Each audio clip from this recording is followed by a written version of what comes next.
नवनवीन व्हिडिओ पाहण्यासाठी व आमच्या सोबत राहण्यासाठी चॅनलला सबस्क्राईब करायला विसरू नका। तर बघा काय शासन निर्णयात काय म्हटलेलं आहे। उपरोक्त संदर्भे पत्रान्वये राज्यातील खाजगी अनुदानित शाळेतील कर्मचाऱ्यांच्या माहे जुलै 2021 सप्टेंबर 2021 या 3 महिन्याच्या कालावधीतील घरभाडे फरकाची रक्कम अदा करण्याचे निर्देश प्राप्त झाले।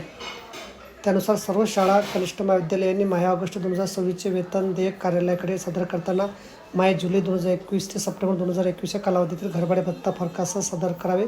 तसेच सदर कर्मचाऱ्यांची यापुढे घरभाडे भत्ता अदा झाला नसल्याची खात्री करावी। तसेच प्रमाणपत्र वेतन देयकासोबत सादर करावं।